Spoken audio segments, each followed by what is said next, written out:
y damos paso para el inicio de la sesión ordinaria del Tribunal Constitucional de nuestro país.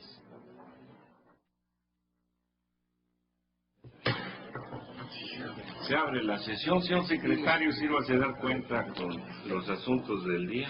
Sí, señor ministro presidente. Se somete a su consideración la aprobación del proyecto de acta de la sesión pública número 94 ordinaria celebrada el lunes 6 de septiembre del año en curso. A consideración de las señoras y señores ministros, el acta con la que se dio cuenta, de acuerdo todos, en votación económica, quedó aprobada el acta, secretario. Se somete a su consideración el proyecto relativo al expediente varios 489/2010, formado con motivo de la consulta trámite formulada por el señor ministro Guillermo I. Ortiz Mayagoitia, bajo la ponencia del señor ministro Cosío Díaz y conforme los puntos resolutivos a los que se dio lectura en sesión anterior. En el avance de la discusión de este caso hemos tomado dos importantes decisiones. Una, que sí podemos motu proprio determinar la existencia de obligaciones que no sean exigibles de manera específica y directa e inclusive proceder a su cumplimiento, aunque no necesariamente en coordinación con los otros poderes. Dos, que para la determinación de estas obligaciones que pudieran surgir, hay que estar al contenido de la sentencia dictada por la Corte Interamericana de Derechos Humanos en toda la extensión del documento, sin circunscribirnos a los puntos decisorios y las remisiones que en ellos se hacen. Estamos pues ahora en la etapa de ver si de esta sentencia efectivamente se desprenden obligaciones específicas y directas a cargo del Poder Judicial de la Federación. En la propuesta que nos hace el señor ministro Cosío, en las páginas 28 y 29 del proyecto, aparece un enlistado de estas posibles obligaciones. Esta sería la base para iniciar la discusión de esta mañana. No sé si el señor ministro Cosío quiera hacer una presentación de esto. No, señor presidente, creo que está bien. El día de ayer se habían identificado tres problemas. El primero es el que efectivamente ayer determinado se obliga a la parte considerativa de la resolución o estrictamente la parte la considerativa o la resolutiva y su vinculación, y como usted lo decía, hubo una votación de 8 señores ministros en el sentido de que era la parte resolutiva y considerativa vinculada. Después se habían formulado dos preguntas que había hecho el señor ministro Aguirre Anguiano. La siguiente pregunta, tal como usted lo determinaba, si la íbamos a ver en orden inverso, era si puede la Corte Interamericana de Derechos Humanos desbordar su estatuto y resolver temas para los cuales no está facultada por la Organización de Estados Americanos. Entiendo que esta pregunta quedó pendiente. Es cierto, perdón, inclusive la tengo aquí anotada la moción de los señores ministros Aguirre Anguiano y Luis María Aguilar, que se sumó a la tercera de las mociones que se vio en primer lugar. Era la que si obliga la parte considerativa o solo los puntos resolutivos. Eso ya se resolvió. Ya, ¿no? Hay dos. Eso es lo que se votó ayer, señor ministro. Sí, a ver. Gracias, señor presidente. Perdón por esta intervención. Se votó si habría que tomar en consideración lo dicho en los considerandos, no se obligaban. Por favor. Si para determinar las obligaciones habría que tomar en consideración o solo los puntos resolutivos. Así es. Bueno, eso es lo que se votó. Ahora, en estas mociones, la que sigue es si puede la Corte Interamericana de Derechos Humanos desbordar su estatuto y resolver cuestiones ajenas a la litis para las que se dijo en la moción no está facultada. Así es. Y después seguiría una más, señor presidente, si me permite, que era, según la tomé yo de la intervención del ministro Aguirre, que era si la Suprema Corte de Justicia, en tanto órgano límite o cúspide del Poder Judicial de la Federación, está obligada al acatamiento de sentencias de tribunales internacionales sin que medie reforma constitucional que le modifique o suprima o altere, como se quiera ver, su carácter de órgano supremo. Esas son las dos cuestiones que están pendientes. Sí, señor ministro Aguirre. Y hay otra cuestión más que a nivel de hacer inventario, pues yo creo que es el momento oportuno. La cuestión adicional es: a la Suprema Corte le corresponde en primer lugar hacer control de constitucionalidad o en primer lugar de convencionalidad.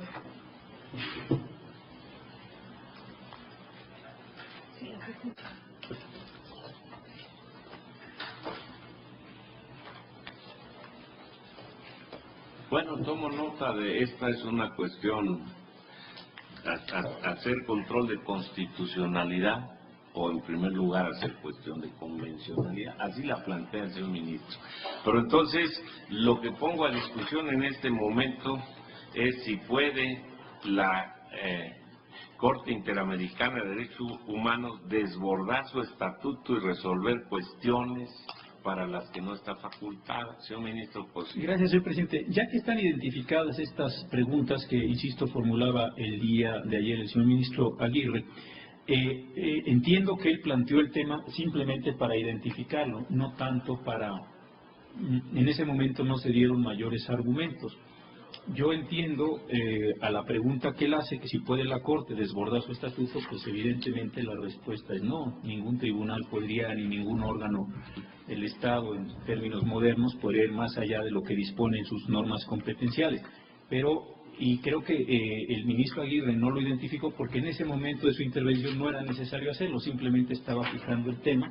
Dijo que quiero o me parece necesario que estos temas, dos ayer y hoy uno más, se analicen, pero sí creo que sería muy importante para efectos de la discusión escuchar de qué manera piensa el señor ministro Aguirre que se desbordó por la Corte Interamericana su estatuto, como él lo denomina, para efecto de poder tener una discusión. Yo insisto, si la pregunta fuera abstracta, pues la respuesta para mí es evidentemente no, pero no sé exactamente cómo él esté visualizando el tema para a partir de ahí llevar a cabo una discusión. Si para todos la respuesta fuera no coincidentes con lo que dice el señor ministro José Díaz, valdría la pena hacer un ejercicio de qué puntos específicos desbordó su estatuto la Comisión del Tribunal Interamericano de Derechos Humanos. Por favor, señor ministro. Si quiere hacerles la pregunta. Pues es que yo creo que esta respuesta puede desbordar su estatuto, la respuesta es no. Ahora, hay en la sentencia aspectos donde la Corte hubiera desbordado el estatuto, esto es otra cosa. Señor ministro Arturo Saldívar. Perdón, señor presidente, con todo respeto, yo creo que la pregunta no se puede responder así. Ni sí ni no, porque depende de muchas cosas. Tendríamos, por ejemplo, que analizar hasta qué punto esta Suprema Corte puede realizar un estudio sobre si la Corte Interamericana se desbordó o no. Yo creo que lo que procedería es que el señor ministro Aguirre, que es quien hizo la propuesta, nos reitere lo que ayer dijo muy brevemente, en su entender, en qué se ha desbordado la Corte Interamericana para después poder discutir, porque realmente si no estaríamos pues simplemente respondiendo una pregunta demasiado abstracta desde mi punto de vista. Gracias. Señor ministro Luis María Aguilar. Sí, aunque hay que determinarlo y fijarlo en relación de nuevo con el Poder Judicial de la Federación, porque no vamos a analizar las obligaciones que se refieran a otras cuestiones que no tengan que ver con el Poder Judicial y la Corte. Entonces, si determinamos cuáles son las obligaciones que se imponen, aquí el ministro Cosío en su proyecto ya hace un planteamiento de cuáles son esas obligaciones. Entonces, partiendo de la hipotética resolución abstracta de que desde luego ningún tribunal puede exceder sus facultades de competencia, entonces tendríamos que ver ya frente a estas obligaciones concretas si se dio o no se dio ese exceso. Y si se dio el exceso, como dice o apunta el ministro Saldívar, tendríamos que determinar si nosotros podemos decir que no estamos obligados a cumplirlo porque nosotros determinemos que se excede de las facultades. Yo pienso que sí, porque solo estamos obligados precisamente en la medida en que el propio tratado señala los límites competenciales de la Corte Interamericana, pero pienso que pudiera ser por ahí. Yo le pido al señor ministro aquí Anguiano que dé por aceptado que esta cuestión solamente la podemos abordar en los aspectos que él nos quiera decir y que diga aquí la Corte desbordó por esto y esto y lo consideramos. Muy bien. Quiero hacer, referido al Poder Judicial, un recuento de las peticiones y argumentos de la Comisión Interamericana y las víctimas. Ellos pidieron se reconociera como víctimas víctimas por razón de su parentesco con Rosendo Radilla Pacheco, su viuda, 12 hijos y la comunidad en donde vivía. La comunidad víctima fue la petición. El Estado mexicano, ¿qué contestó al respecto? Solo pueden ser víctimas quienes han sido reconocidos por la Comisión. Vean por favor el párrafo 106. La anterior afirmación viene de los párrafos 105 y 102. ¿Qué fue lo que determinó la Corte Interamericana? Dijo, de conformidad con el procedimiento establecido en el reglamento de la Corte, solo se reconocen como víctimas a quienes señala la Comisión en su reporte. ¿Esto qué quiere decir? Rosendo Padilla, sus familiares, y luego dice que también la comunidad en la sentencia, la comunidad de la que era parte. No tiene fundamento jurídico alguno. Las víctimas son las directamente lesionadas por razón del delito o del ilícito, para utilizar un término genérico. Ahí hay un desbordamiento, según mi parecer. ¿Qué pidieron? Se afirmó la violación a la Convención por la desaparición forzada, considerando el contexto político en que sucedieron los hechos. Vean por favor la página 114, el párrafo 114. El Estado, ¿qué alegó al respecto? Que el reconocimiento de la competencia de la Corte fue posterior a la realización de los hechos, lo cual pues yo pienso que es innegable.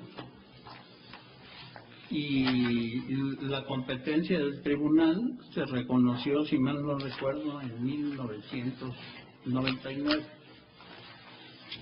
¿Qué dijo la Corte Interamericana? Conforme a mi jurisprudencia, el principio de retroactividad y la cláusula facultativa de reconocimiento de la competencia contenciosa de la Corte no implica que un acto ocurrido antes de la misma debe ser excluido de toda consideración por cuanto pueda ser relevante para la determinación de lo sucedido. Vean la página 116. O sea, no le hace que haya irretroactividad, dicho en buen cristiano. Considero que yo lo puedo decir conforme a mi jurisprudencia. ¿Cuál fue su jurisprudencia? El caso Almonacid Arellano y otros contra Chile. Supra nota 19, párrafo 82, y caso de las hermanas Serrano Cruz contra El Salvador, Fondo de Reparaciones y Costas, sentencia de 1 de marzo de 2005, serie C, número 120, párrafo 27. Independientemente de tus reservas, Estado, de las fechas en que te adheriste tanto a la convención, que creo que fue en 82 o algo así, no tengo de momento el dato preciso, y aunque los hechos daten de 74, no importa. No hay ningún problema. Mi jurisprudencia dice que sí puede. Desbordó, a mi juicio, sus potestades. Aunque después, en forma un tanto cuanto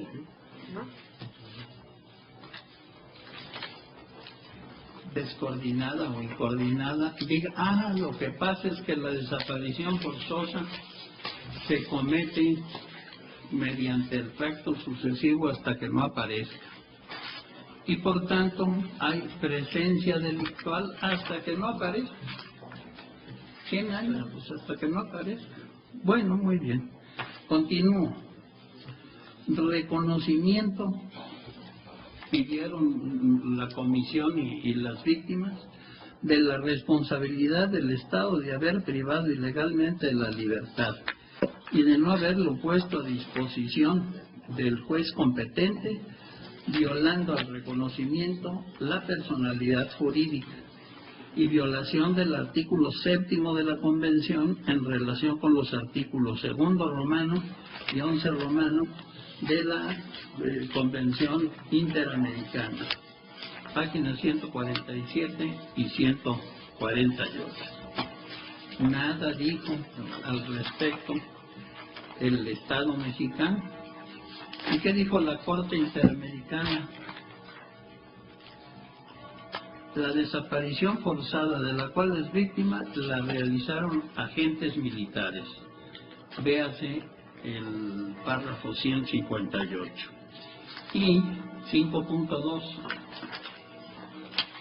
Integridad personal, derecho al reconocimiento de la personalidad jurídica, derecho a la vida, esto no se reclamó nunca, por violación a lo establecido en el artículo 1.1 de la Convención Americana, y todos ellos en relación con los artículos 1 y 11 de la Corte Interamericana.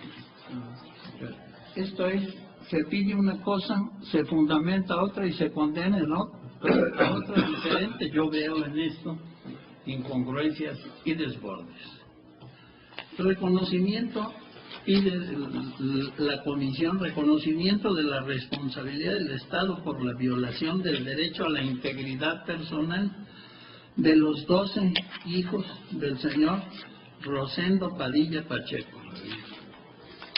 Nada dijo el Estado mexicano al respecto. Vayan al párrafo 164, ahí se dice no se desvirtuó esta pretensión. ¿Qué dijo el tribunal? El Estado es responsable por la violación al derecho a la integridad personal respecto de los hijos que se consideran como víctimas. ¿A la integridad personal? Bueno, pues parece ser un dislate, pero no, así lo están considerando. Esto dice en cuanto a atención a las peticiones.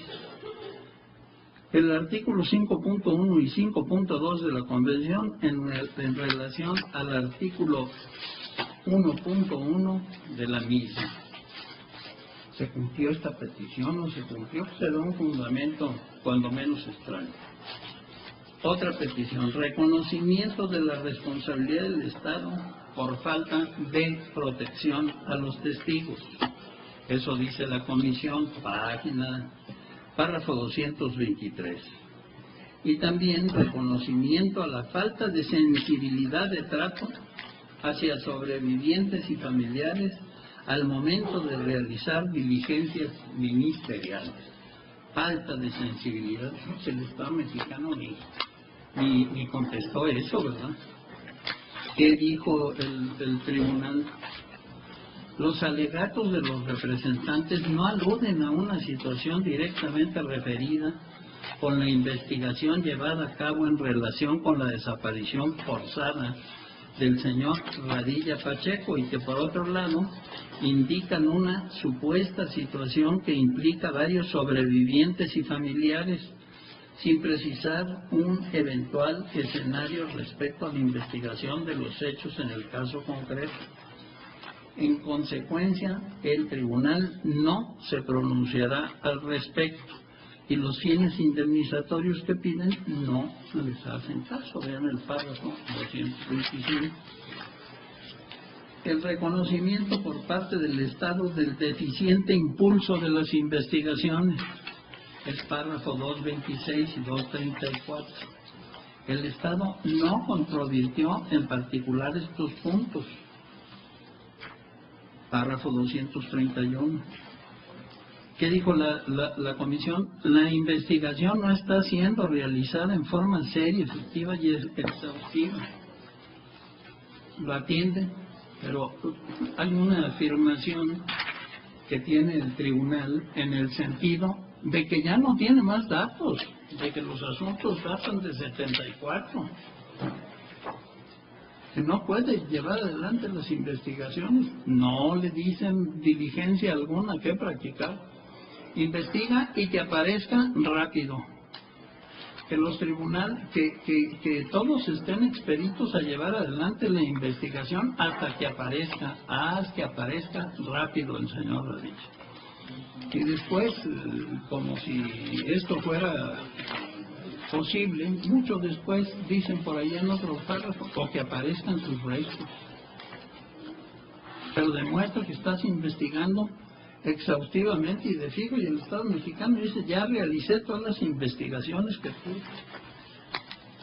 También pidieron las víctimas que se ordene al Estado la capacitación a todo aquel funcionario público que en el desarrollo normal de sus labores esté en contacto con familiares de víctimas de desapariciones forzadas para tratar con las consideraciones necesarias a tales personas.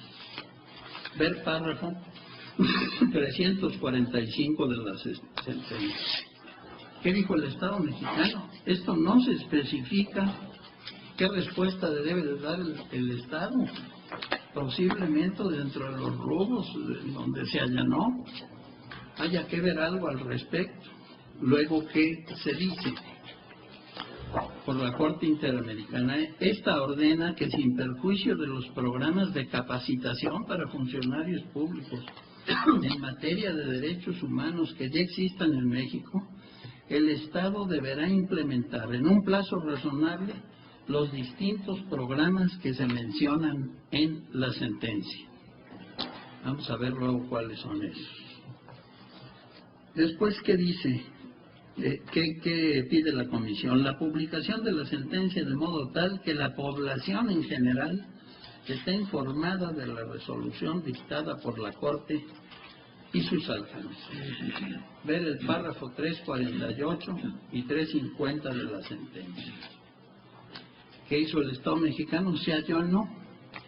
¿Qué resolvió el tribunal? Deberá publicar en el Diario Oficial de la Federación y en otro diario de amplia circulación nacional por una sola vez los párrafos 1 a 7, 52 a 66, 114 a 358 de la presente sentencia.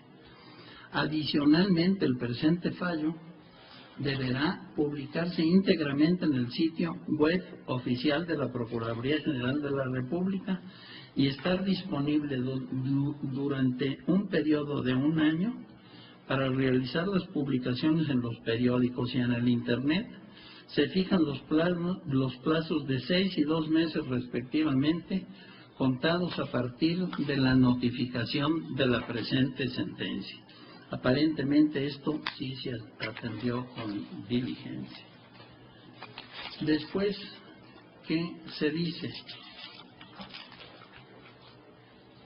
Se ordena al Estado realizar un acto público de reconocimiento de responsabilidad, se ordene internacional por los hechos del presente caso a través del jefe de Estado. Ver párrafo 351 de la sentencia. El Estado mexicano se allanó. ¿Qué dijo el tribunal? Que el Estado realice un acto público de reconocimiento de responsabilidad por los hechos del presente caso en desagravio de la memoria del señor Rosendo Radilla Pacheco. En dicho acto se deberá hacer referencia, esto no se lo pidió, a las violaciones de derechos humanos declaradas en la presente sentencia. Asimismo, deberá llevarse a cabo mediante una ceremonia pública en presencia de altas autoridades nacionales y los familiares del señor Radilla Pacheco, El Estado y los familiares deberán acordar, y los familiares del señor Radilla Pacheco o sus representantes deberán acordar la modalidad de cumplimiento del acto público de reconocimiento, así como las particularidades que se requieran, tales como el lugar y la fecha de su realización. El Estado deberá, en coordinación con las víctimas, colocar en un sitio de la ciudad de Atoyac de Álvarez Guerrero una placa rememorativa de los hechos de su desaparición forzada. Se atendió lo dicho en la sentencia, pero la verdad las cosas es que desbordó la petición, pues yo diría que con toda la fruición e imaginación posible. Después, ¿qué pidió la comisión? Se ordene al Estado la difusión del libro biográfico elaborado por Andrea Radilla Martínez sobre su padre. Asimismo, que en su memoria el Estado transmita un video realizado sobre el periodo de la Guerra Sucia en espacios oficiales y en horario preferente. Vean por favor el párrafo 355. Hay una específica excepción al respecto que resolvió el tribunal. El Estado deberá realizar una semblanza de la vida del señor Radilla Pacheco, acompañada ya sea de la reproducción de documentos oficiales relativos a este caso, informes de admisibilidad, resoluciones, dictámenes, o con testimonios orales sobre su trayectoria recopilados in situ, para lo cual el Estado contratará un investigador de acuerdo a lo indicado. La edición del libro constaría con imágenes en escala de grises, aparentemente así dice, y un tiraje de 1000 ejemplares. Bueno, esto es imaginería pura. Le piden la publicación, ordena 10 cosas más y un tiraje de 1000 ejemplares. ¿Qué pide la comisión y los damnificados? Ordene al Estado brindar asistencia médica y psicológica gratuita a los familiares del señor Radilla Pacheco en una institución pública o privada, así como medicamentos sin costo alguno para los tratamientos que se diagnostiquen. Véase el párrafo 358 de la sentencia. ¿Qué dice el Estado mexicano? En la sentencia no se especifica, no hay la transcripción absoluta de las excepciones. Hay algunas referencias, claro, pero no la transcripción. ¿Qué dijo el tribunal? Que el Estado brinde atención psicológica o psiquiátrica gratuita y de forma inmediata, adecuada y efectiva a través de sus instituciones públicas de salud especializadas a las víctimas que así lo soliciten. Y esto aparentemente se ha atendido. ¿Qué otra pretensión existía? Que se fijara en equidad el monto de la indemnización correspondiente al daño emergente, al lucro cesante y daños materiales. Véase por favor el párrafo 363 de la sentencia. Se allanó respecto de la negociación que había venido practicando con las víctimas ante la Comisión Interamericana, pero en la resolución no se especifica cuál o hasta dónde había llegado esta negociación aceptada por México. ¿Qué determinó el tribunal ante esta excepción? Respecto a la pérdida de ingresos del señor Rosendo Padilla Pacheco, el tribunal decide fijar en equidad la cantidad de $12,000 de los Estados Unidos de Norteamérica o su equivalente en pesos mexicanos. Bueno, las acciones y gestiones realizadas por los familiares del señor Radilla Pacheco para localizarlo generaron gastos que deben ser considerados como daño emergente. Se fija en equidad una compensación de $1,300 moneda de los Estados Unidos de Norteamérica. La Corte estima pertinente fijar en equidad la cantidad de $80,000 a favor de Rosendo, moneda de los Estados Unidos de Norteamérica, a favor de Rosendo Radilla Pacheco como compensación por concepto de daño inmaterial. Este concepto pues nunca se demandó, ¿verdad? A su vez, por el mismo concepto, el tribunal fija en equidad la compensación de $40,000 de los Estados Unidos de América a favor de los señores Tita Radilla Martínez, Andrea Radilla Martínez y Rosendo Radilla Martínez, cada uno por este concepto. Yo no discuto los montos de las indemnizaciones, ni siquiera que se den las indemnizaciones correspondientes. Pero yo lo que digo es, no hubo peticiones expresas y concretas, y el tribunal, diciendo al amparo de la supuesta equidad, no hace caso a las excepciones y señala cantidades. Esto me parece que es desbordar sus posibilidades. ¿Qué otra cosa se demandó? La comisión solicitó a la Corte que, una vez escuchados los representantes de las víctimas, ordenara al Estado el pago de costos y costas debidamente probados por aquello en atención a las características especiales del caso. Vean por favor el párrafo 377. La Corte fija en equidad una cantidad de $25,000 moneda de los Estados Unidos de Norteamérica a favor de la Asociación de Familiares de Detenidos, Desaparecidos y Víctimas de Violaciones de los Derechos Humanos y de la Comisión Mexicana de Defensa y Promoción de los Derechos Humanos por concepto de las costas y gastos incurridos en el litigio. Yo no tengo claro que estas personas morales sean representantes de las víctimas. Para mí son muy respetables, pero que tanto representan a las víctimas parece no ser un hecho cierto ni probado. Son activistas muy respetables su actividad. En general, el Estado negó la violación de los siguientes derechos: derechos de reconocimiento de la personalidad jurídica en perjuicio de Rosendo Radilla Pacheco, artículo 3 de la Comisión Interamericana de Derechos Humanos. Derecho a la integridad personal en perjuicio de la comunidad en donde habitó Rosendo Radilla, artículo 5 de la Comisión Interamericana de Derechos Humanos.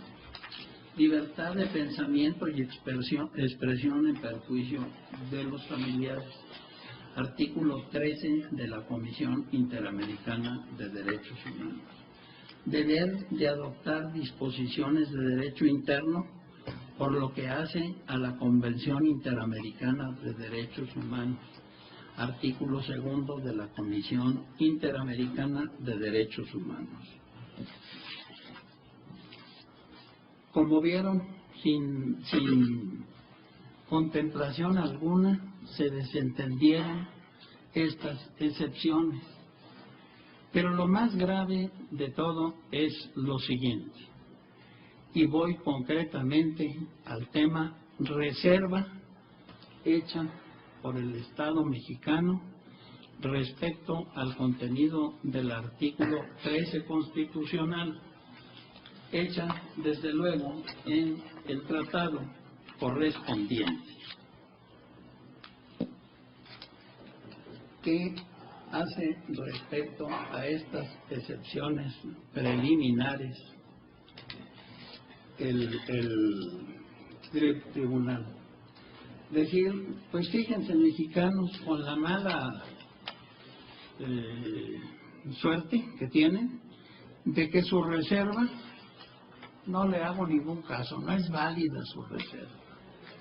Y como no es válida su reserva, dice en uno de los pasajes la sentencia, debe de haber las modificaciones legislativas correspondientes, implicando que la Constitución General de la República debe de modificarse en su artículo 13, porque esto viola dos situaciones fundamentales.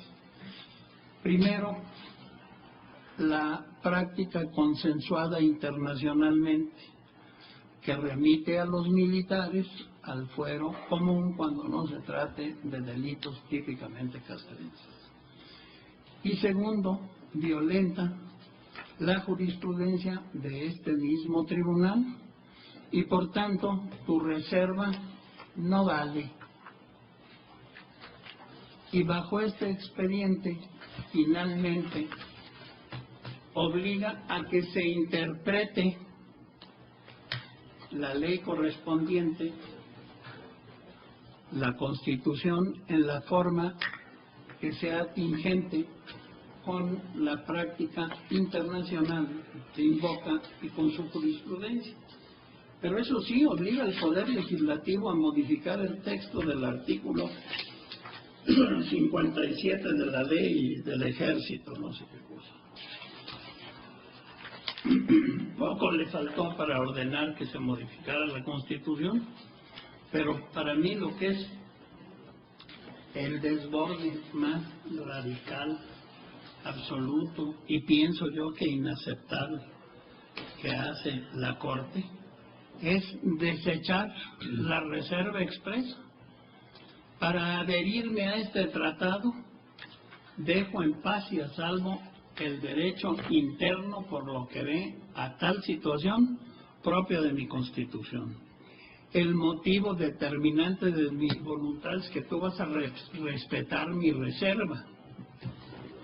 Y bajo el expediente de no vale tu reserva, en primer lugar, acepto tu embestida de que estás adentro del tratado. Y en segundo lugar, lo juzgo conforme a la jurisprudencia de mi predilección dictada por mí mismo en contra de cualquier excepción que tú quieras o puedas hacer valer. Esto a mí me parece pues muy grave. Simplemente está ordenando la interpretación constitucional en contra del texto de la Constitución mexicana. Y de aquí cobra relevancia mi cuestión planteada por último. ¿Vamos a controlar convencionalidad o vamos a controlar constitucionalidad en primer lugar? Esto en el supuesto de que sea válido desde el punto de vista de la convencionalidad, que un tribunal diga tus reservas no valen. ¿Por qué? Pues porque yo no quiero que valgan. ¿Pedí audiencia respecto a ello? No fue tema que hubiéramos considerado. ¿Y para qué sirve? De momento, muchas gracias. Después tengo un análisis más detallado de todas las excepciones del Estado mexicano y las respuestas de la Corte. También, no sé si quieran que les haga otra pequeña referencia a incongruencias específicas. A ver, señor ministro, yo quisiera sentar este principio porque el señor ministro Luis María Aguilar puso un coto, un valladar muy importante al tema. Es decir, excedió la Corte sus facultades, pero en lo que se refiere a la imposición de obligaciones al Poder Judicial Federal, de estimar correctos, fundados los argumentos del señor ministro Aguirre Anguiano, sería la conclusión de que no es ejecutable la sentencia, y esto no lo podemos hacer porque ya el jefe del Estado mexicano la internó y emitió un acuerdo como jefe de Estado diciendo que la sentencia se cumpla por los órganos del Estado mexicano a quien les resulten obligaciones derivadas de ella. Por eso creo que es muy importante que en el análisis de si la Corte Interamericana rebasó o no sus atribuciones, lo veamos única y exclusivamente en relación con las obligaciones que pudieran resultar a cargo del Poder Judicial de la Federación. En lo demás, pues no podríamos relevar de cumplimiento a los otros dos poderes en torno a las obligaciones que les resultan a ellos. Estaríamos metiéndonos con la autonomía de los otros dos poderes para que hagan lo que deban hacer para tratar de cumplir o excusar el cumplimiento de la sentencia. Ministro Luis María Aguilar. Sí, en ese sentido, señor presidente, yo insisto en que primero veamos si hay obligaciones para el Poder Judicial y luego veamos si son excesivas o no, y entonces ya determinaremos lo que sea. Pero primero veamos si, como ya lo plantea, insisto, el ministro Cosío en su proyecto, 4 puntos concretos que considera él que son las obligaciones a cargo del Poder Judicial de la Federación contenidas en esa resolución. Y entonces ver si estamos de acuerdo en que esas son las obligaciones y ya poder establecer los razonamientos correspondientes. Señor ministro Arturo Sandino. No, señor presidente, nada más una cuestión metodológica. Ya habíamos convenido discutir el tema de si se excede o no se excede y en qué se excedió en su caso la Corte Interamericana en este supuesto. Yo sugiero que sigamos con la discusión y en su caso votemos. Creo que el ministro Aguirre ha planteado por lo menos una cuestión muy trascendente y yo la verdad no creo que si no suscribo esa postura, pero si yo suscribiera la postura de que la sentencia de la Corte Interamericana no es ejecutable porque es inconstitucional, que creo que es a lo que nos llevaría, por decir, en virtud de que no aceptó una reserva y nuestro orden constitucional tiene una jerarquía superior, de aquí se seguiría. Si este fuera el caso, creo que la sentencia no es válida en ciertas partes y en otras. Ahorita lo que está analizando es simplemente, dijimos, sí podemos analizar si la Corte se excedió. Vamos a ver si se excedió. Si se vota que se excedió, bueno, pues ya eso sería suficiente para que dijéramos ahí se acabe el asunto. Si se vota que no se excedió, bueno, entonces ya tendríamos que pasar a las otras cuestiones que ha puesto el ministro Aguirre, porque todas estas cuestiones son previas. Es decir, las cuestiones que ha planteado el ministro Aguirre, aunque yo no las comparto, me parece que las tenemos que analizar previo a ver si hay obligaciones o no. Para que haya cargo de liebre se necesita primero la liebre. Entonces primero tenemos que ver si esta sentencia, que yo no discrepo que porque el jefe de Estado mexicano haya aceptado, eso ya necesariamente genera que la sentencia como tal pudiera ser acorde al orden constitucional mexicano y ejecutable. Nadie está hablando de su validez y de su obligatoriedad. Estamos hablando si es ejecutable y en qué punto es ejecutable. Porque me parece que estamos cayendo reiteradamente en la cuestión de las obligaciones. Nos llevamos algunos minutos para decir que no y volvemos al tema que estábamos discutiendo y creo que esto nos está afectando un poco a avanzar. Yo sugiero muy respetuosamente que demos respuesta a lo que planteó el ministro Aguirre y que lo votemos y después él tiene lo de control de convencionalidad constitucional, sobre todo porque fueron metodología que aceptamos como pleno y si vamos aceptando una metodología y vamos regresando, creo que no vamos a avanzar, al menos es mi punto de vista. Gracias. Señor ministro Luis María Aguilar. Perdón, pero para mí, siguiendo el ejemplo del ministro Saldívar, la liebre está en cuáles son las obligaciones que se le imponen o no al Poder Judicial de la Federación.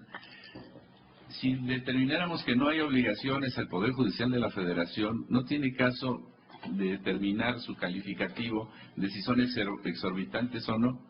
Necesitamos primero determinar si existen obligaciones contenidas en la sentencia que están dirigidas al Poder Judicial y concretamente a la Suprema Corte. De ahí, entonces, podríamos ver si esas obligaciones impuestas son o no exorbitantes. Esas, las del Poder Judicial de la Federación, no en general, solo las del Poder Judicial.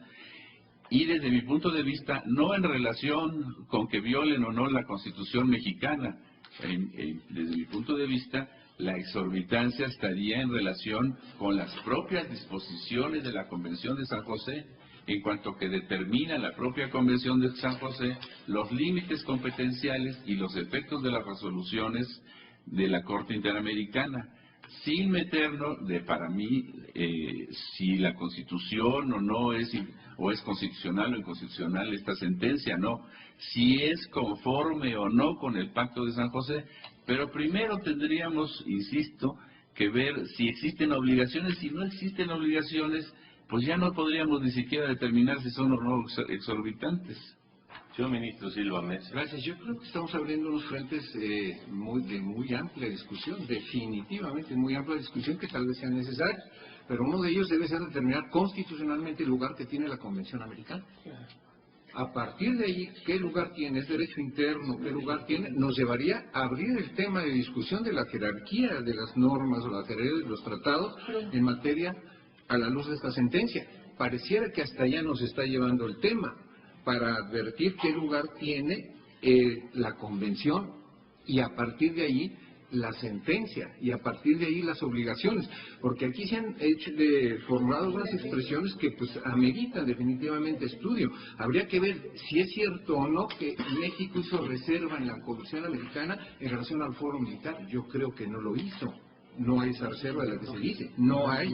Luego, la Corte Mexicana tiene deber de hacer control de constitucional exclusivo y no de convencionalidad. Yo creo que al hacer de constitucionalidad hace el de convencionalidad también. O sea, son múltiples los temas que se están aflorando en función de este análisis que hacemos respecto del desbordamiento, ¿no?, del estatuto. Ahora, ¿nos toca a nosotros aludir al desbordamiento del estatuto? O los dos extremos son, si está el desbordamiento, propiciar la denuncia, y si no, el acatamiento. Entonces son muchos los temas de una amplia discusión, vamos, de un gran interés y una gran profundidad, los que están aflorando en relación con este cuestionamiento que se está haciendo. Señor Ministro Cosío. Gracias, señor presidente. Yo creo que tiene toda la razón el ministro Silva y algunos otros de los señores ministros en el sentido de que estamos entrando realmente a un asunto, o estamos en un asunto de una enorme importancia y estamos entrando a temas fundamentales. Creo que aquí habría primero que tomar una decisión, si vamos a resolver el caso concreto o si vamos a generar una, déjenme ponerlo en estos términos, doctrina de la Suprema Corte de Justicia Mexicana en relación con, no sé si todo el derecho internacional, pero al menos sí con el derecho del sistema interamericano. Yo, por supuesto, soy partidario de esta segunda posibilidad para efecto de tomar un conjunto de determinaciones. Lo que el señor ministro Aguirre está planteando, no lo ha dicho así, o al menos yo no lo he entendido así, pero me parece un asunto que es de gran importancia. Lo que él está diciendo es, supongamos, porque esto lo tenemos en una condición hipotética desde el día de ayer, que al Estado mexicano en particular, en general, pero al Poder Judicial de la Federación en particular, se le están imponiendo obligaciones. Desde este punto de vista, él pregunta, la Suprema Corte de Justicia, dejando entre paréntesis la condición hipotética de las obligaciones, pues si no, no tendría ningún sentido la discusión, y ahí sí tendría toda la razón el ministro Aguilar en lo que ha venido insistiendo de votar primeramente los derechos, pero dado que están, insisto, entre paréntesis y en una condición hipotética, lo que podríamos entonces es seguir, yo también coincido con lo que ha planteado el ministro Aguirre, para efectos de decir, antes de entrar a la definición o a la identificación de obligaciones, preguntémonos si un tribunal nacional está obligado al acatamiento de las sentencias internacionales, aun cuando ese tribunal nacional se percate, como lo dice él en sus términos, yo no comparto esta posición, pero la expresión es muy feliz, ha desbordado su estatuto y está generando un conjunto de acciones relevantes en este caso. Creo que es un tema procesal importantísimo, que fraseado en otros términos sería, están obligados los tribunales nacionales y en particular esta Suprema Corte de Justicia a acatar una decisión jurisdiccional, por supuesto, de un tribunal internacional cuando ésta vaya más allá de sus determinaciones. Yo creo que es una pregunta central, coincido con el ministro Saldívar, me parece que tendríamos que resolverla desde este punto de vista formal y dejando todavía entre paréntesis la condición de existencia concreta de obligaciones. A mí creo que me parece que esta es una metodología importante.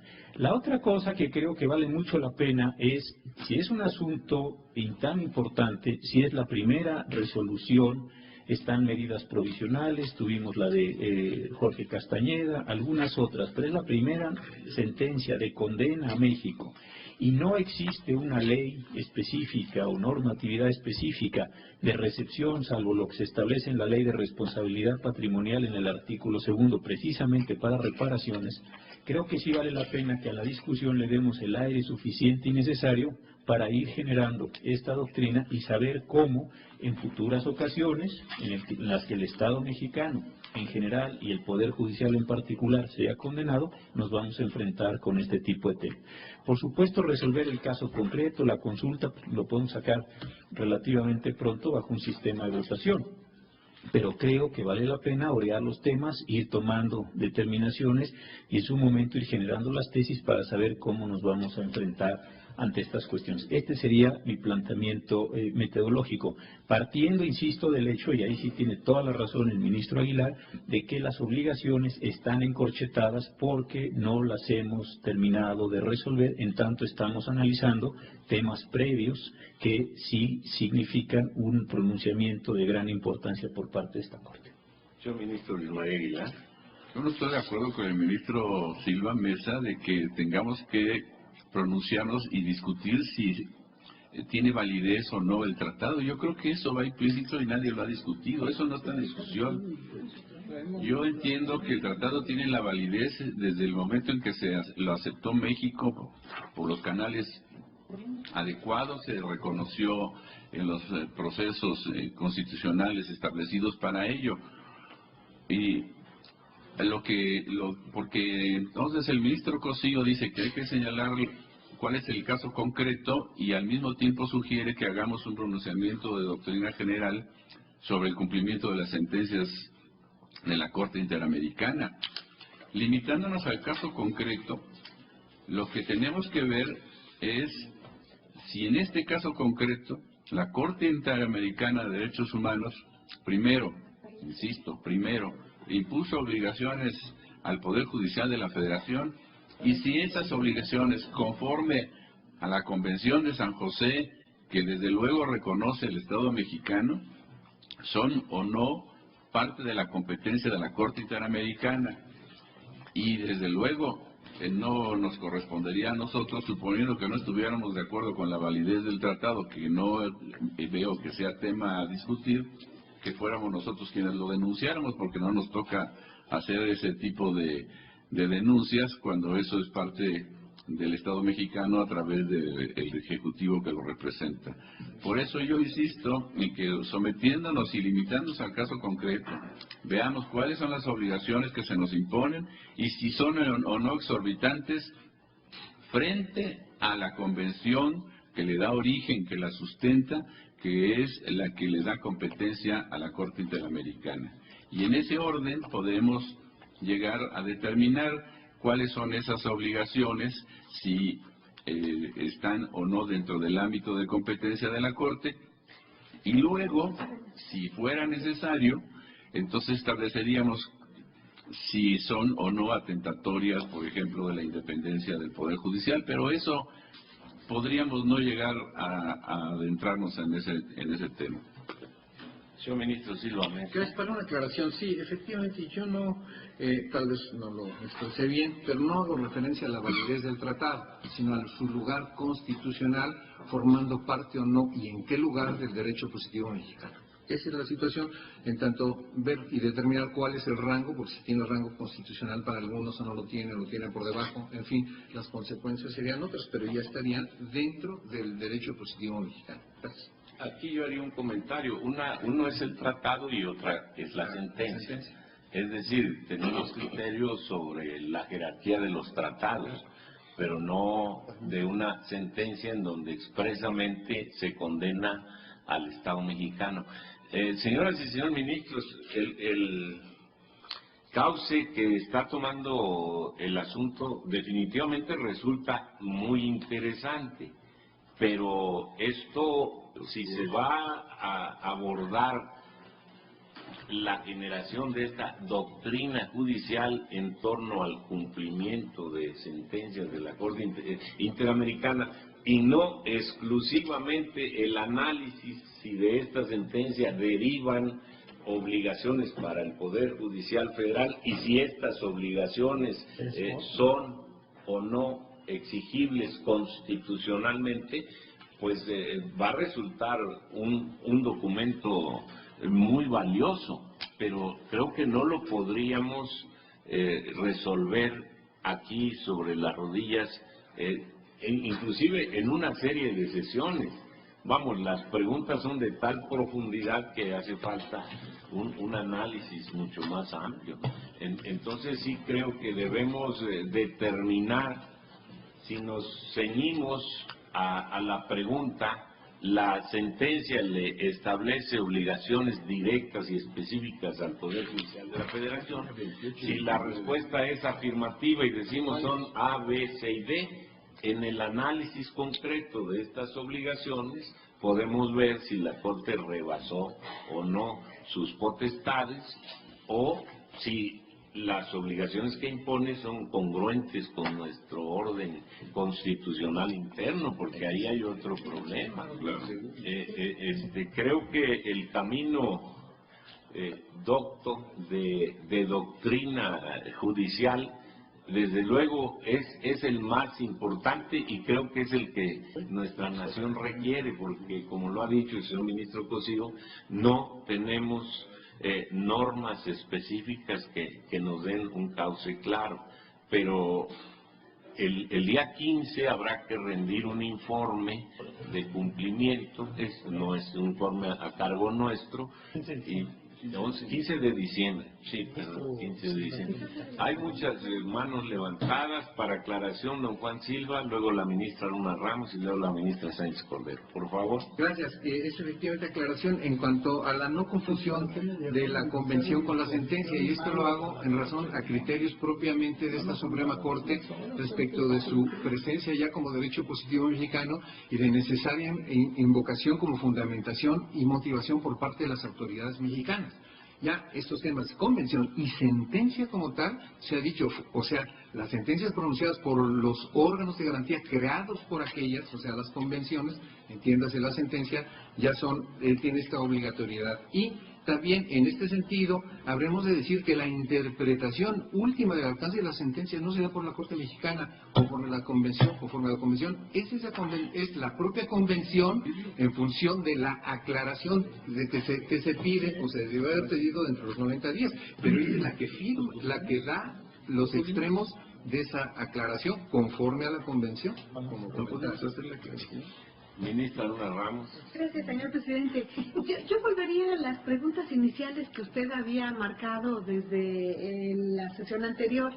Y la primera ya la tenemos contestada. Estábamos justamente en la segunda, que es en el caso Radilla, las menciones que se hacen de jueces federales, cursos, jurisprudencias y sentencias significan obligatoriedad que son obligatorias y debemos cumplirlas, y ahí sale un poco también lo que dice el ministro Luis María Aguilar, o sea, realmente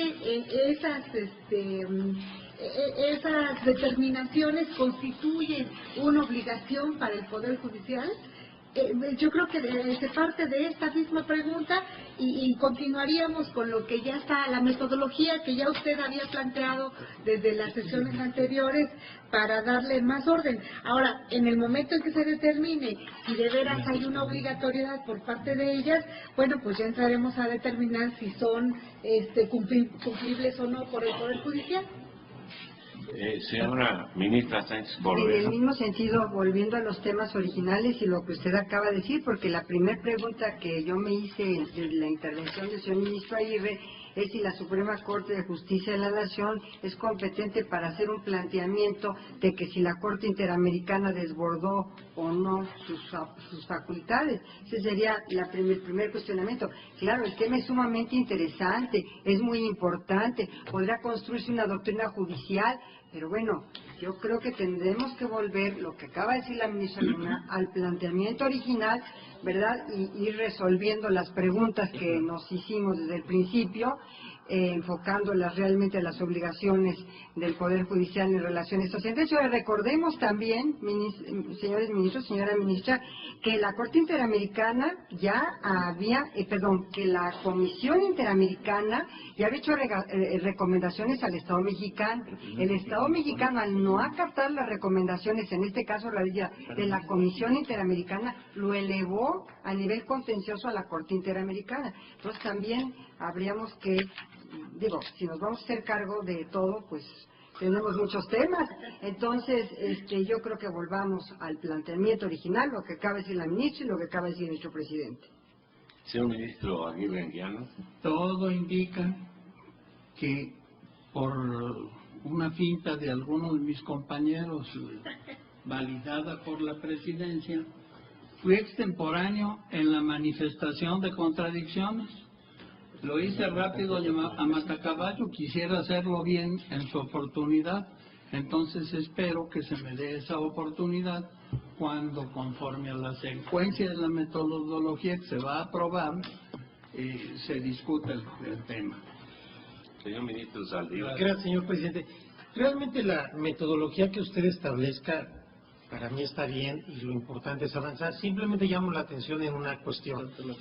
De cualquier forma, ya sea que lo hagamos ahora o lo hagamos después a propósito de las obligaciones que establece la Corte Interamericana, para resolver el caso concreto tenemos que referirnos a todos estos aspectos que ya se han señalado muy destacadamente por el señor ministro Silva Mesa, y que también el ministro Cosío hablaba sobre si vamos a generar o no esta doctrina constitucional mexicana sobre la efectividad y la forma como se reciben este tipo de sentencias en nuestro país. De cualquier manera, lo hagamos ahora, lo hagamos después, son preguntas que por muy complejas que estén, nos las tenemos que contestar y las tenemos que plantear por el tipo de constitución que tenemos. Es imposible que no lo hagamos. De hecho, el mismo proyecto que se refiere al caso concreto, pues está generando una doctrina sobre la materia. Entonces, ya sea que lo hagamos antes o después, son temas de los cuales no vamos a poder escapar. Metodológicamente, ¿qué es lo más conveniente? Hacer un análisis sobre estos aspectos que no son precisamente en abstractos, son aspectos previos, o vamos a analizarlos a raíz de las obligaciones que tiene el Poder Judicial. De cualquier manera, insisto, vamos a llegar a lo mismo. Entonces, yo ya no quiero hacer más discusión sobre esto y sugiero, pues, o al menos yo así lo haré, la metodología que proponga el presidente, yo la asumo, señor presidente. Gracias. Gracias, señor ministro. Pues yo lo que pienso es que si optamos por generar esta doctrina judicial, debiera aplazarse el asunto para que se presente un proyecto en el que se haga cargo de todas estas cosas, porque decía yo, de primer planteamiento y sin los estudios y apoyos jurídicos necesarios, es difícil abordar temas tan delicados. El señor ministro Aguirre Anguiano. Gracias, señor presidente. Yo me atrevo a sugerir otra cosa. La transparencia básicamente tiene que ver con la difusión de nuestras resoluciones, no necesariamente con la discusión pública de todos los asuntos. Por su naturaleza, este asunto puede ser tema de discusión en sesión privada y aventajaríamos más si así lo hacemos. Hoy por hoy me replanteo la conveniencia de seguir en una discusión pública de este asunto cuando hay necesidad de tener otro proyecto. Lo quiero decir porque así lo pienso, presidente. Don Fernando Franco. Señor presidente, yo me sumo a la propuesta y de alguna manera va de la mano con lo que algunos ministros propusimos. Usted sometió a consideración de este pleno cuál es el trámite. Parece que finalmente lo que usted propone es precisamente que este pleno determine que el trámite es que el asunto se retire en este momento. Yo sugería que se incluyera también a que se pidan los informes que reiteradamente he solicitado y el texto oficial en copia certificada de la resolución, y se le turne al ministro que el ministro presidente de este pleno determine, para que con todas estas cuestiones que se han dicho y se definan, creo que debemos definir que haga el nuevo proyecto. Gracias. ¿Alguna otra opinión, señor ministro Cosío? Gracias, señor presidente. Con todo respeto a esta última intervención del ministro Franco, yo insisto, no la comparto. Creo que tenemos muchos casos en los cuales las consultas a trámite se han resuelto en aspectos sustantivos. Tener 4 días discutiendo para que me digan ahora que el asunto era turno de un ministro en el resolutivo, francamente no. En la página 3 del proyecto, y lo decía muy bien el ministro Saldívar, cuando tratamos el tema de las cuestiones previas, están los enunciados, los temas a los que se refiere. Primero, En la página 4, las obligaciones internacionales del Estado mexicano en el contexto del sistema interamericano de derechos humanos. Viene todo el tema que señalaba el ministro Aguirre de las reservas, de las declaraciones interpretativas, etcétera. Entonces ahí hay. Página 13, valor y alcance de las sentencias de la Corte Interamericana por lo que concierne al Estado mexicano. Ahí también hay un proyecto. 3, la jurisprudencia interamericana y los tribunales mexicanos. Eso está en la página 16. Y así sucesivamente se van destacando los temas. En la página 22 dice la sentencia del caso Radilla Pacheco y el alcance de las medidas de reparación ordenadas al Poder Judicial de la Federación, como considerando tercero. Forma parte de esto los puntos que me permití señalar la vez anterior, que eran de las páginas 28 y siguientes en este mismo caso. Y así está el proyecto desarrollado. Yo no tendría inconveniente, como lo dice el ministro presidente, en que pudiera, a pesar de que creo que está una parte importante de estos elementos, retirar el asunto. Siempre que los señores ministros, me parece que sería un ejercicio muy importante, me hicieran llegar cuáles son los temas que creen que tendría que resolverse esta Suprema Corte para generar esa doctrina judicial. Por ejemplo, el señor ministro Aguirre ha hecho un planteamiento que me parece fundamental para generar esta doctrina, es el Estado mexicano, o en particular la Suprema Corte de Justicia, está obligado a acatar una decisión cuando se haya extralimitado en el ejercicio de sus competencias el Tribunal o la Corte Interamericana. Podríamos eso verlo y podemos eso señalarlo, yo no tendría inconveniente. Primero, como un estándar de cómo nos vamos a acercar al problema, y segundo, cómo tendríamos que hacer este tipo de cuestiones. Entonces, creo que eso valdría la pena para generar esta discusión. Nada más yo creo que vale muchísimo la pena que en tal caso si me hicieran llegar sus comentarios para poderlos recoger, todas las inquietudes, yo no tendría inconveniente, y podríamos volver a listar este proyecto. Como dice el ministro Aguirre, siguiendo su propuesta, puede ser en sesión pública o en sesión privada, eso lo definirá el Pleno, pero podría analizarse y entonces sí tener todos los elementos. Creo que lo que resulta muy complicado es traer un proyecto y que cada quien vaya buscando las respuestas que le hubiera gustado que el proyecto hubiera tenido. Esto es lo que me parece muy complicado, porque realmente yo creía que con el tema primero, las cuestiones preliminares, se abordaba justamente esta situación del Estado mexicano frente a la jurisdicción interamericana. Pero si ese fuera el caso, insisto, yo no tendría ningún problema. Y creo que podría estudiarse, insisto, en la pública o en la privada. Esa sería la propuesta que yo haría para... Informo al Pleno, han pedido la palabra el señor ministro Franco para aclaración, y a continuación los señores ministros Luis María Aguilar, Aguirre Anguiano y Luna Ramos. Por favor, ministro Franco. Muy brevemente, señor presidente, yo creo que la propuesta que hace el ministro Cosío se compadece perfectamente con lo que yo propuse. Yo de ninguna manera tendría inconveniente en que fuera el ministro Cosío el que se hiciera cargo de esto.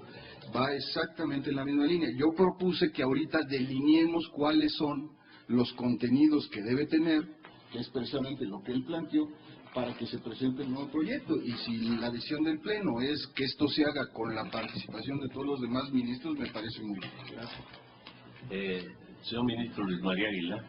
Yo también, y la verdad es que yo no veo ningún inconveniente en que hayamos llegado a esta conclusión después de estos días de discusión, precisamente en todo este análisis, porque si no estaríamos ante una figura de usucapión vinculatoria que acabo de inventar, porque entonces ya porque tenemos 4 días discutiéndolo ya no podemos echarnos para atrás. Yo creo que no se trata de eso. Yo estoy de acuerdo en que todas estas discusiones nos han llevado a esta conclusión y creo que es lo correcto. Ya el ministro Cosío inclusive propone y acepta reformular el proyecto. Solo entonces, si se va a seguir la propuesta del ministro Franco en relación con cuáles son los temas, yo sí insistiría en que aquí no está a discusión la validez del Tratado de San José. Estamos aquí viendo cuáles son las obligaciones específicas y concretas contenidas en una sentencia específica y concreta en relación con el Poder Judicial de la Federación y más específicamente de la Suprema Corte de Justicia. Entonces yo creo que si lo enfocamos así, y 2 veces lo dije, el propio proyecto que traía el ministro Cosío ya nos apuntaba aquí cuáles eran las obligaciones que a su parecer obligaban al Poder Judicial de la Federación. Yo creo que por ahí puede estar la temática en análisis. Señor ministro. Gracias, señor presidente. La verdad de las cosas es que de temas más morrocotudos hemos logrado acuerdos, cuando menos mayoritarios. No tengo dudas de que tenemos la capacidad para sacar la solución de este asunto, cuando menos en forma mayoritaria, si no es que unánime. ¿Qué es lo que pasa? Que la obligación de eficacia que tenemos está viéndose un tanto cuanto desdibujada en atención a que la discusión pública se hace más formalista y por lo tanto más entretenida. Siendo este asunto opcional para poderlo tratar en privado, yo sugiero que se trate en privada. Primera afirmación. Segunda afirmación. Se han dicho muchas cosas en todas las sesiones que tenemos. Contabiliza el señor ministro Cosío 4. Claro, la tabla de sumar la domina. A mí ya se me olvidó cuántas son. Si son 3 o son 5 o son 4, como él dice. Pero el caso es el mismo. Yo creo que en el silencio de nuestro estudio podemos generar la metodología sugerida y debemos desde luego analizar no en forma genérica la posición de la Suprema Corte, que por lo que veo para unas cosas es parte del Estado mexicano y para otras no. Ya se pone en duda de que podamos nosotros interpretar las sentencias y las normas, si se cumplieron o no, y hacer la confronta correspondiente. Pero en fin, el caso final es este. Cada quien puede sugerir una metodología que le dé valor a la reserva, que le dé valor a la declaración interpretativa. Yo no sé si esto quiere decir que cuando se trate de la observación de una sentencia por parte del Estado mexicano, su declaración interpretativa será vinculante para su orden interno. Yo no lo sé, quisiera elucidarlo a través del estudio correspondiente. Yo no sé si la reserva es una limitación al tribunal para que sobre esos temas no pueda incidir en sus sentencias por ser temas propios del orden jurídico nacional fundamentales. Para aclaración, señor ministro Cosío. Señor presidente, yo creo que se va logrando una cuestión de consenso. ¿Por qué no fijamos una fecha, por ejemplo, el viernes 24 de septiembre, para que por escrito los señores ministros me hicieran llegar sus comentarios sobre la manera en la que pudiéramos abordar este tema para reformular este proyecto? Tomo nota de su propuesta, pero sigo con el rol, ministra Nurarán. Gracias, señor presidente. Yo perdón, pero vuelvo a la propuesta inicial, como lo había mencionado el señor ministro Franco. Yo creo que se está perdiendo de vista cuál es el expediente que tenemos en este momento en las manos, una consulta a trámite.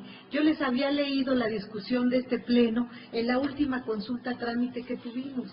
Y en la última consulta a trámite, este expediente en realidad consistía simple y sencillamente en determinar que sí necesitaba hacerse un estudio profundo, a la conclusión que estamos llegando en este momento, después de varias sesiones de discusión, que sí se necesita hacer un estudio a fondo.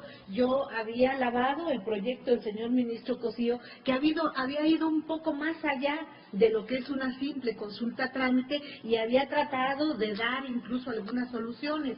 Sin embargo, yo creo que la naturaleza del asunto es de tal manera importante y trascendente que amerita una mayor profundidad en muchísimos de los temas que se están planteando, empezando por analizar cuál es el problema que se plantea ante la Corte Interamericana de Derechos Humanos.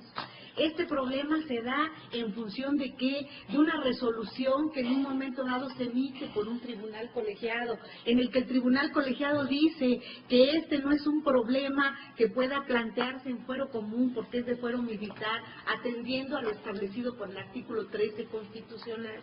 Este es el planteamiento que origina el problema ante la Corte. Entonces, la Corte, y déjenme decirles, no tenemos el expediente de la Corte, tenemos documentación que nos hemos allegado, que ya bien dijimos en la consulta a trámite, nos hicimos sabedores y ahora vamos a hacernos cargo. Por esa razón, es conveniente hacer un estudio profundo, pero no en la consulta a trámite. Yo creo que la consulta a trámite culmina con decir el proyecto debe de realizarse en esta y esta forma, y cómo, pues como se hacen todos los demás asuntos, turnarse al ministro que corresponda. Si le corresponde al señor ministro Cosío, qué bueno, pero si no, al que le toque. ¿Por qué? Porque ese es el trámite que normalmente se sigue en este tipo de asuntos, realizando ya un estudio a fondo de los tratados internacionales que en un momento dado implican la Convención Interamericana de Derechos Humanos, analizando el Tratado de Desaparición Forzada, pero sobre todo analizando lo que decía el señor ministro Aguirre Anguiano, las reservas que México formula como parte de estas convenciones para ver hasta dónde se da o no la obligatoriedad en el cumplimiento de esto. Porque ¿qué se nos dice? El Estado mexicano está obligado a realizar determinadas acciones concretas, cursos, seminarios, tomar en cuenta la jurisprudencia, y de aquí en adelante los asuntos que resuelva serán conforme al criterio de la Corte Interamericana. Mi pregunta es, ¿contra el artículo 13 constitucional? ¿Eso vamos a decir que se va a cumplir? ¿Eso vamos a decir que se va a enseñar en los cursos en los que vamos a participar? Esto necesita un análisis mucho más profundo para determinar, en un momento dado, ¿estamos en presencia real de cumplimiento de esto? ¿Vamos a decir que vamos a enseñar a nuestros jueces a no aplicar el artículo 13 constitucional?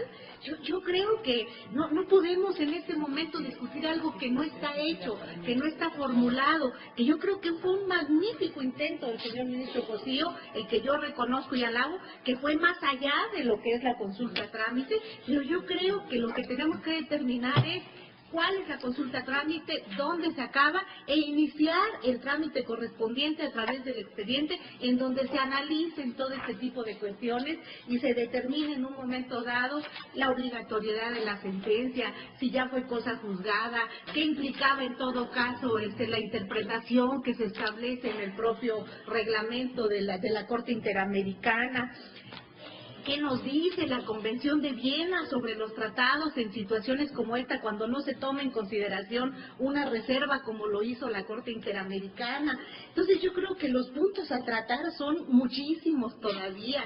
Yo me conformaría con la propuesta inicial que yo formulé desde el primer momento en que se dio este asunto. La consulta culmina con decir, es un asunto que sí amerita el estudio correspondiente a través de una resolución, y que se vaya al turno que corresponde de todos los asuntos que en esta materia pudieran darse, y que se realice el estudio correspondiente y que se someta a la consideración del Pleno, ya tomando en consideración todas las dudas que han surgido en estas 4 sesiones en las que hemos dedicado a este asunto, pero que no tenemos una situación acorde, porque ni siquiera tenemos una metodología especializada, estricta en el caso concreto, porque vamos señalando cada uno la metodología que a cada quien le parece conveniente. Yo creo que no, si esto se va estableciendo en el proyecto y se presenta ya un proyecto en estas circunstancias, estaremos en aptitud de votarlo, y lo que se resuelve en ese proyecto será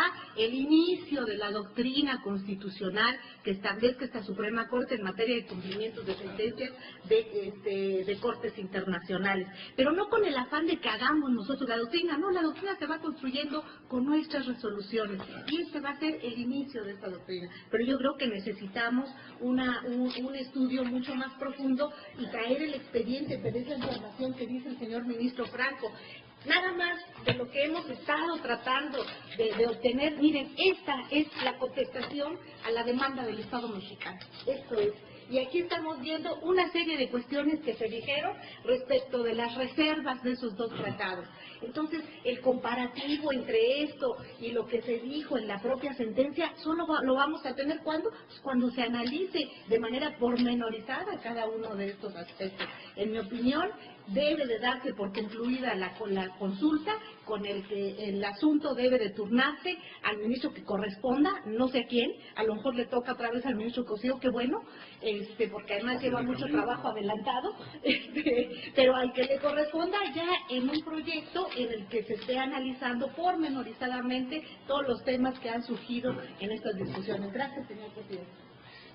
Tengo en lista a los señores ministros Silva Mesa, Valls y Cosío. En ese orden, señor. Gracias, presidente. Yo creo que ya mi participación resulta totalmente inoperante en función de lo que se está orientando aquí, lo que el ministro ponente ha también propuesto.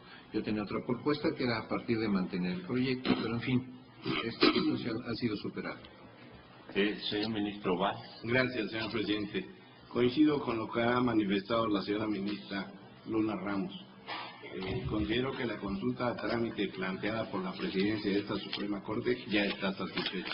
¿Cuál es el trámite que debe darse? Pues ya que se haga el estudio profundo de las medidas a tomar en el caso concreto para cumplimentar la sentencia de la Corte Interamericana, turnándose al ministro que corresponda.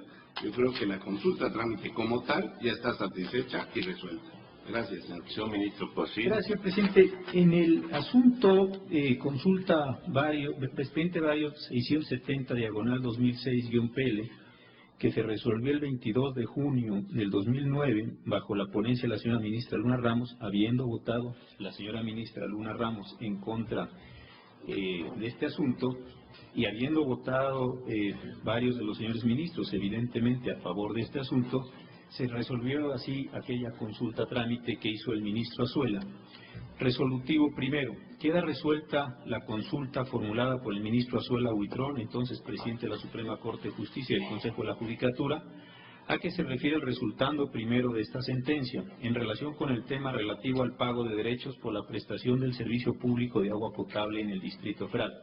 Segundo, la Suprema Corte de la Justicia de la Nación no está exenta de pagar los derechos que genera el servicio público de agua potable en términos de la normatividad aplicable del Distrito Federal y por vía de consecuencia debe cumplir con las obligaciones formales que se vinculan con la obligación sustantiva de pago de la cual no está relevada constitucionalmente. Entonces, en ese caso, cuando nos preguntaba el ministro Azuela si estábamos obligados o no, el expediente varios, la consulta a trámite, terminamos resolviéndola sustantivamente. En este caso, cuando se trae un expediente similar, se dice que no hay que resolver sustantivamente, sino hay que mandar el expediente a otro ministro para que se establezcan las condiciones sustantivas de la resolución. A mí esto al menos me parece incongruente entre una votación que se celebró en el mes de junio del año pasado y esta. Es verdad que tiene la ministra Luna Ramos un precedente posterior a ese en el cual se está determinando, ya nos lo leyó la sesión anterior, en el cual se está determinando un trámite distinto. Pero siguiendo la línea de los precedentes de este asunto, cuando se bajó, esa era la doctrina que entonces estaba prevaleciendo. Viendo el curso que van tomando estas cuestiones el presidente y entendiendo yo que buena parte de los elementos para el cumplimiento están resueltos, yo quisiera que se sometiera a votación el proyecto para que en todo caso se desechara, porque a mi juicio sí están resuelta la consulta en términos sustantivos como lo establecen varios de los precedentes por una parte y por otro lado pienso que se quiere seguir un trámite distinto al que en otras ocasiones se ha realizado para efecto de designarse a alguien que haga tanto el engrose de la consulta como en su momento el proyecto de fondo. Yo no quisiera quedar vinculado a esta votación para tener en su momento la posibilidad de entender por qué muchas de las razones que se han dado en esta sesión en cuanto a las modalidades de cumplimiento del Poder Judicial de la Federación respecto a esta sentencia se van a dar. Es fácilmente previsible por dónde van a ir estas consideraciones, entonces yo no quisiera quedar vinculado, señor presidente, y entendiendo que no existe una posición favorable a recoger las observaciones que quisieran hacer los señores ministros sobre el proyecto, le pediría, si no tiene usted inconveniente, en que se votara y se desechara el proyecto para así yo quedar a salvo mis argumentaciones. Tomo nota. Gracias, señor presidente. Yo quisiera decir lo siguiente. Tiene toda la razón el ministro Cosío en cuanto invoca ciertos precedentes y la forma sustantiva en que una consulta fue resuelta en como consecuencia de la consulta en sí misma. Pero también tiene razón la ministra Luna Ramos en decir, con posterioridad a esta hemos hecho en forma diferente. ¿Y cuál es la verdad de las cosas? Que la ley es tan poco explícita al respecto que hemos tenido Suprema Corte de Justicia de la Nación todo tipo de devaneos, todo tipo de cambios de criterio de un asunto al otro respecto a los extremos de una consulta. Esto hay que decirlo, no tenemos por qué callarlo. Si a esto le quieren llamar incongruencia, pues llámenlo incongruencia, yo no tengo ningún inconveniente.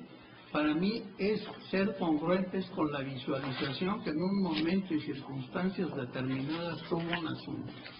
Pero yo lo tomo como una llamada muy oportuna. Ya basta, ya es tiempo en que señalemos un criterio único e indefectible hasta donde esta palabra sea posible, tratándose de criterios judiciales y jurisprudenciales respecto a los extremos del trámite de la consulta. Por ahí debíamos de empezar.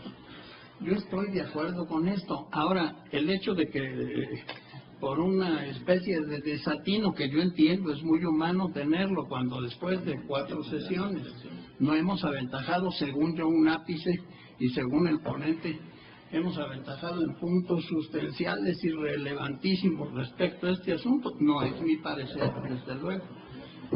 Pero finalmente no se le ve la orilla al asunto y él diga que se rechace o que se vote acogiéndolo. No, yo no estoy preparado para hacer eso. Si faltan 50 temas por discutirse, qué barbaridad. Yo creo lo siguiente, que para ser muy sensatos así debe de ser, sin que esto lastime a nadie. Vamos concluyendo diciendo qué se tiene que analizar en el estudio que se haga, que debe de comprender ciertas materias. Hecho lo cual, se acabó la consulta. Y que esto sea un precedente sucesivo para el trámite de las consultas, perdón por lo que parece ser una redundancia a trámite. Gracias, presidente. ¿Alguien más? Ministra Luna Ramos. Gracias, señor presidente. Yo nada más quería mencionar que tiene razón el ministro Cosío en el asunto que leyó, en el que se había hecho bajo mi ponencia, donde se había dado resolución a esta consulta. Sin embargo, yo hago la aclaración que yo voté en contra. Que yo voté en contra. Y sí, efectivamente, en la última consulta trámite que tuvimos, les había leído la ocasión anterior, lo dicho por el señor presidente, donde esta Corte determinó por unanimidad cuál era el trámite a darle esa consulta. Y les leo esta última parte, que es un pedacito muy chiquito que dice: explicar un poco los alcances de esta propuesta para que no haya lugar a confusiones. El expediente en el que estamos actuando en este momento se llama expediente varios número 430 y no tiene la finalidad de que el Pleno emita ya una decisión de fondo en cuanto al ejercicio de la facultad del 97, sino solamente resolver la duda de esta presidencia en las 2 solicitudes que se habían recibido, una por quienes dicen ser padres de los menores y otra por parte del señor ministro Valls. La presidencia, la consecuencia era que la presidencia abre un expediente diverso, ahora sí, sobre el ejercicio o no de la facultad que establece el artículo 97 y se turne al ministro que corresponda.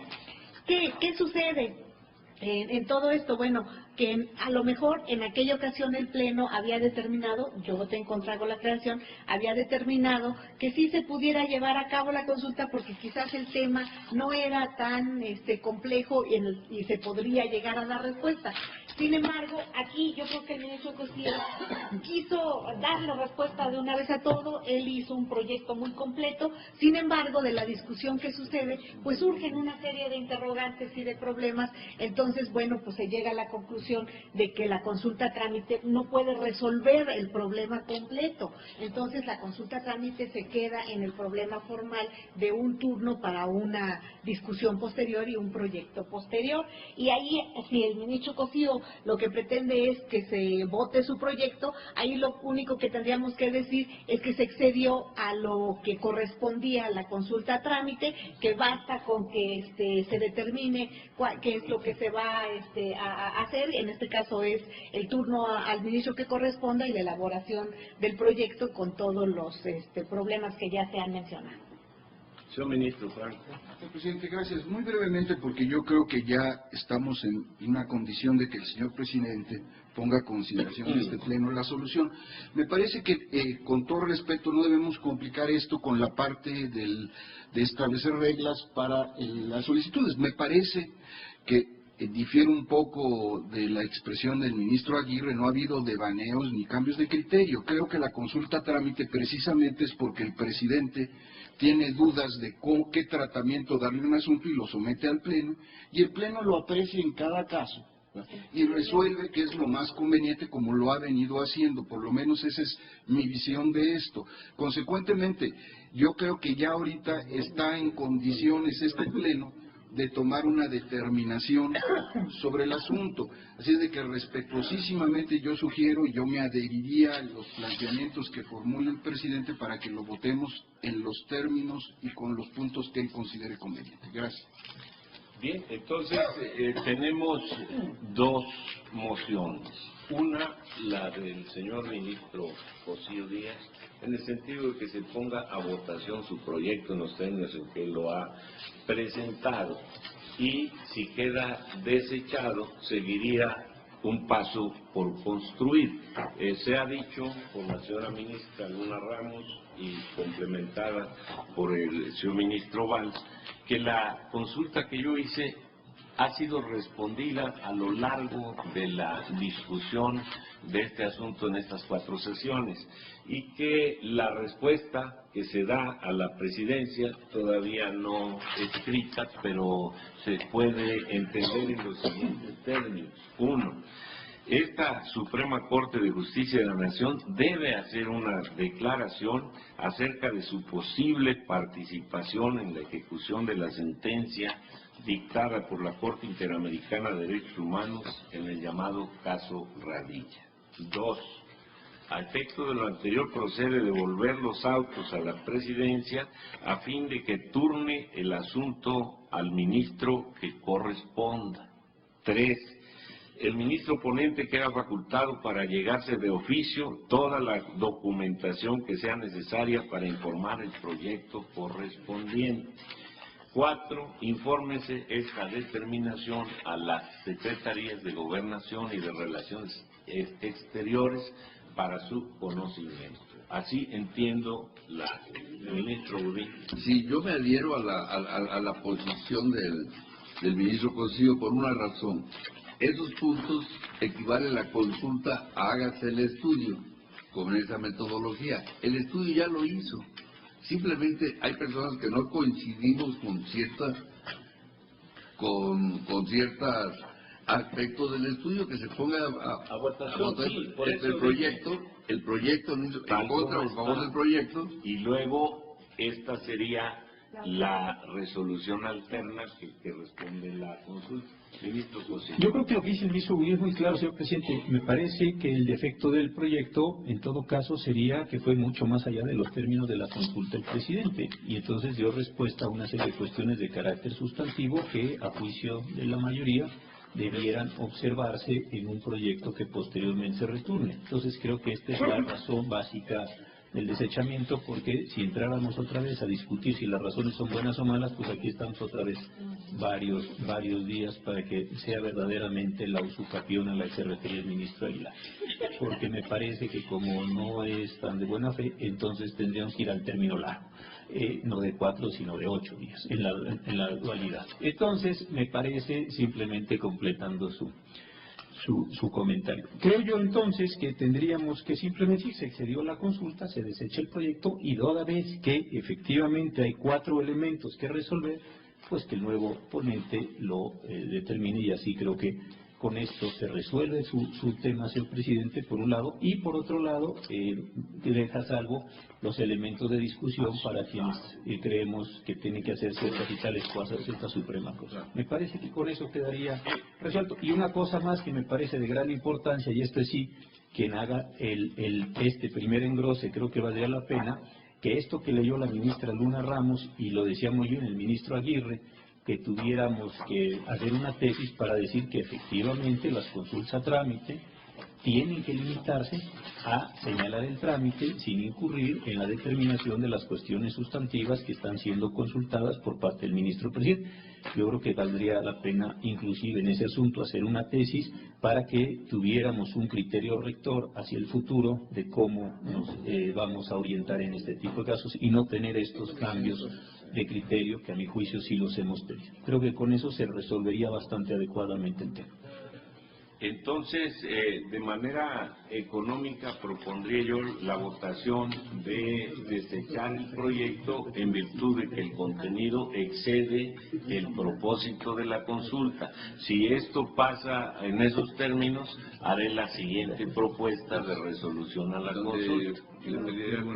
Así les parece. Bien, votación nominal con el proyecto o en contra porque excedió los fines de la consulta, sin referirnos a los contenidos del proyecto.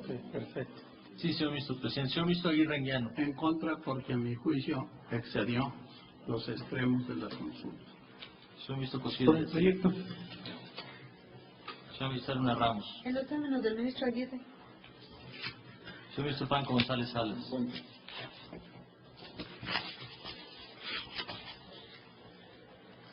ministro Saldívar Lelo de la Rea. En contra. Señor ministro Uriño Pelayo. Señor ministro Aguilar Morales. En contra. Señor ministro Valls Hernández. En contra. Señor ministro Sánchez Cordero. Señor ministro Silva Mesa. Estoy esencialmente a favor de la respuesta del proyecto que me hizo posible. Señor ministro presidente Ortiz Mayahuel. En contra del proyecto solamente por la razón que se ha dicho, excedió la finalidad de la consulta. Señor ministro presidente, me permito informarle que existe una mayoría de 8 votos en contra del proyecto en los términos precisados por usted. Sí, presidente, una aclaración quizás innecesaria, pero dado alguna manifestación. Yo me manifesté en contra exclusivamente por lo que hace a esta condición y además porque fue una propuesta del propio ponente. En el fondo tengo grandes coincidencias con el proyecto. Gracias. Ahora bien, sí, señor ministro. Yo tengo esta duda a título de aclaración. Este resultado, ¿dónde dejan los pronunciamientos que de alguna manera se han hecho por esta Corte? No se toman en cuenta. No se toman en cuenta porque es una inquietud, sí, lo manejo como inquietud, porque sí hubo pronunciamientos. Pero yo lo que propondría es que sí se pudiera hacer una relación en el proyecto futuro de los temas que ya quedaron superados, claro, porque si no, simplemente en la parte de resultandos, decir, se discutieron estos temas. Perdón, señor presidente, hacía una propuesta el ministro Cosío que yo creo que sigue siendo vigente, que al ministro al que se le turne, los demás le pasemos la lista de los temas que creemos que debe incorporar, porque no vaya a suceder que llegamos y otra vez tenemos muchos temas que no se están analizando. Yo creo que ayudaríamos mucho al ponente. Gracias. Yo quiero hacer también una aclaración. En esta sesión debo designar un ministro ponente para que redacte la respuesta a la consulta. Ese no es el turno. Ese vendrá. Ya que esté la respuesta a la consulta engrosada, hasta entonces se hará la designación de ministro ponente. Así es. Bien, ahora, pongo a consideración del Pleno que de acuerdo con lo discutido en estas 4 sesiones, se estime contestada la consulta de la Presidencia en los siguientes términos. Primero, esta Suprema Corte de Justicia de la Nación debe hacer una declaración acerca de su posible participación en la ejecución de la sentencia dictada por la Corte Interamericana de Derechos Humanos en el caso Radilla, y rectifico, acerca de la posible participación del Poder Judicial de la Federación en la ejecución de la sentencia dictada por la Corte Interamericana de Derechos Humanos en el caso Radilla. ¿Estarían de acuerdo con este punto? Segundo, devuélvanse los autos a la presidencia a fin de que turne el asunto al ministro que corresponda, por turno, señor. ¿De acuerdo todos con esta? Tercero, estoy con la redacción, luego vendrá la votación. Tercero, el ministro ponente queda facultado para llegarse de oficio toda la documentación que sea necesaria para informar el proyecto correspondiente. Creo que esto permitirá pedir los informes y grado de avance de cumplimiento en las otras áreas. Y cuarto, infórmese esta determinación a las Secretarías de Gobernación y de Relaciones Internacionales para su conocimiento. Perdón, de Relaciones Exteriores para su conocimiento. Si no hay observaciones a la redacción, pongo a votación del Pleno. Señor Ministro Valls. Una observación nada más, señor presidente, si ustedes la consideran adecuada. Infórmese al Ejecutivo por conducto de las secretarías tales y cuales. Porque es al Ejecutivo Federal al que se le debe informar por conducto de las secretarías. Entonces, infórmese de esta determinación al titular del Ejecutivo Federal por conducto de las secretarías de Gobernación y de Relaciones Exteriores. Con esta modificación, ¿alguien estaría en desacuerdo con los puntos propuestos?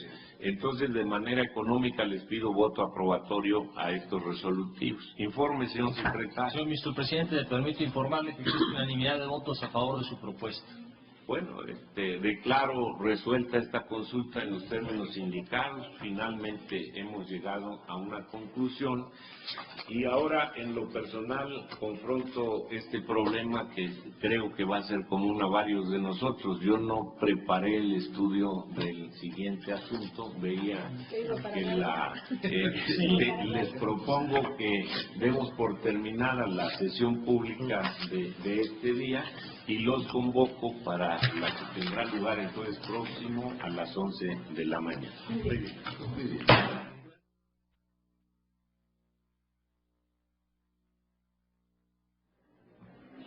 Estamos en la parte final de esta sesión ordinaria del Tribunal Constitucional de nuestro país, donde el Pleno resuelve esta consulta trámite expedientes varios 489/2010, que es el caso de la sentencia correspondiente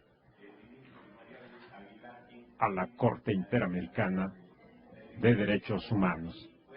En este momento retoma la sesión el Pleno de la Corte. Vamos con ellos. En parte es la autora de esta idea. ¿De acuerdo, ministra? ¿De acuerdo todos los señores ministros? Tome nota de esta segunda mini sesión extraordinaria y del resultado. Ahora sí cierro la sesión.